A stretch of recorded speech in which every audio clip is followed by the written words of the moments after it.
Okay.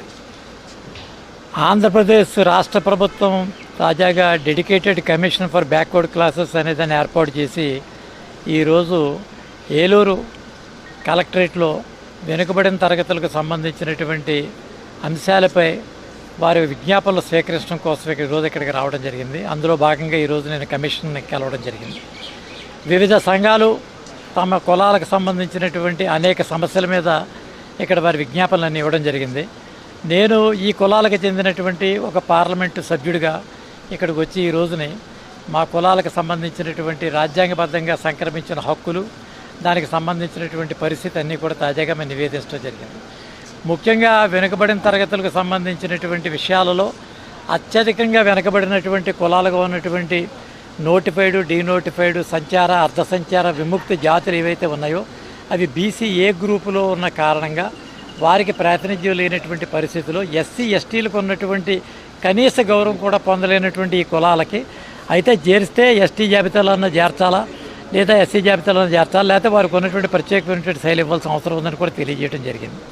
ఇంతవరకు విద్యా ఉద్యోగ రంగాల్లోనే ఈ రిజర్వేషన్స్ ఉన్నాయి. రాజకీయ రంగంలో ఈ రిజర్వేషన్ లేని కారణంగా దీనికి సంబంధించినటువంటి ఒక 8-9 కులాలు బీసీ కులాల్లో ఉన్నటువంటి వారే రాజ్యాధికారాన్ని అనుభవిస్తున్నారు తప్ప చిట్ట చివరి వ్యక్తులకి ఈ యొక్క రాజ్యాధికారం అందేటటువంటి అవకాశం లేని కారణంగా అల్పసంఖ్యాకులుగా ఉన్నటువంటి బీసీ వర్గాలకు చెందినటువంటి వారందరినీ కూడా మదింపు చేసి వారికి చాలినంత ప్రాతినిధ్యాన్ని రాజ్యాంగంలో కల్పించమని చెప్పి సుప్రీంకోర్టు ద్వారా ఇచ్చినటువంటి విషయాన్ని ఈరోజు వారికి తెలియజేయడం జరిగింది. దామాషా ప్రకారం కాకుండా ఆ చాలినంత ప్రాతినిధ్యం ఇవ్వగలిగితే సమాజంలో ఉన్న వారికి అందరికీ కూడా ప్రాతినిధ్యం ఇచ్చినప్పుడే అది సామాజిక న్యాయం అత్యుత్తమంగా అమలు జరిగేటటువంటి పరిస్థితి ఉంటుంది.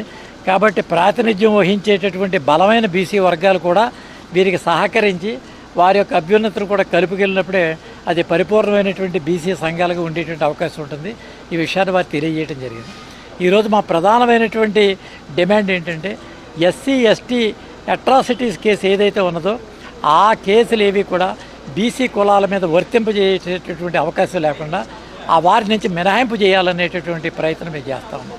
కారణం ఏంటంటే ఈనాడు బలమైనటువంటి బీసీ నాయకులు ఎవరైనా ఉన్నట్టయితే వారిని అడ్డుకోవటానికి కొంతమంది కుటిల ఆలోచన కలిగినటువంటి అగ్రవర్ణస్తులు వారికి సంబంధించినటువంటి వీరిపై కేసులు పెట్టేటటువంటి పరిస్థితి ఉంది.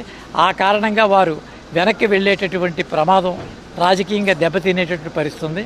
దాంతో ఖాళీ అయిపోయే పరిస్థితుల్లో మిగిలినటువంటి వర్గాలతో రాజకీయం చేసే పెను ప్రమాదం ఉంది. కాబట్టి ఎస్సీ ఎస్టీ కులాల యొక్క అట్రాసిటీస్ కేసు నుంచి బీసీ కులాలకు పూర్తి స్థాయి మినహాయింపు ఇవ్వాలని కూడా ఈ కమిషన్ నుంచి ఏర్పాటు చేయడం జరిగింది.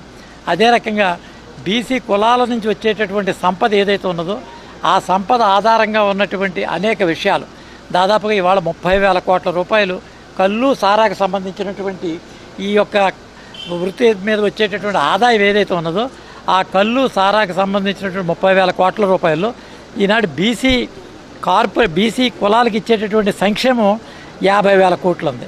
అంటే దాదాపు 30,000 కోట్లు ఒక కుల వృత్తి మీద వచ్చేటటువంటి ఆదాయాన్ని దాన్ని వినియోగిస్తున్నారు. ఇది కాక పాల మీద, ఇది కాక అనేక వృత్తులు సర్వీస్ సెక్టార్ మీద వచ్చినటువంటి విషయాలను చూస్తే అది రాష్ట్ర ఆదాయంలో గణనీయంగా పెరిగేటువంటి పరిస్థితి ఉంది. కాబట్టి ఈ బీసీలకు ఇచ్చేటటువంటి ఉపకార వేతనాలు కానీ ఇవన్నీ కూడా కేవలం బీసీలకు ఇచ్చేటటువంటి వారి సంపద నుంచే వస్తుందనేటువంటి విషయాన్ని రాష్ట్ర ప్రభుత్వం గమనించి ఈ సమాజంలో అత్యధిక భాగాన్ని వారికి ఇచ్చేటువంటి ప్రయత్నం లేదా కుల వృత్తుల్ని పేటెంట్ రైట్స్గా ఆ కులాలకు దఖలుపరిచేటటువంటి పరిస్థితి అన్న ఉండి తీరాల్సింది.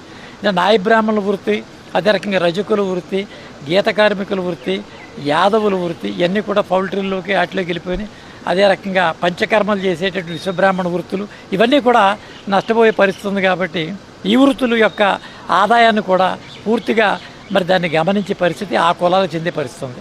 ఇవాళ ప్రభుత్వ రంగ సంస్థల్లో రిజర్వేషన్లు గణనీయంగా తగ్గిపోతున్నాయి, ప్రభుత్వ రంగ సంస్థలు తగ్గుతున్నాయి.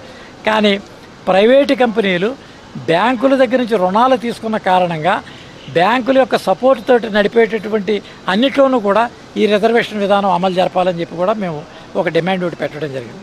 కారణం ఏంటంటే వారు సొంత డబ్బుతో వారు పెట్టుకుంటే వారికి నచ్చిన వారు ఇచ్చుకోవచ్చు.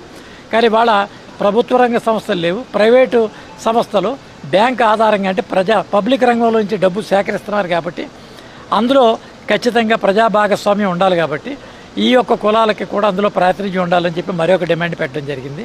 ఈ విషయాలన్నీ కూడా మీడియా ముఖంగా మేము ఈ సమాజానికి తెలియపరిచే నిమిత్తం ఈ ఆడియో అండ్ వీడియో కాన్ఫరెన్స్ ద్వారా తెలియజేస్తామని చెప్పి తెలియజేస్తాం.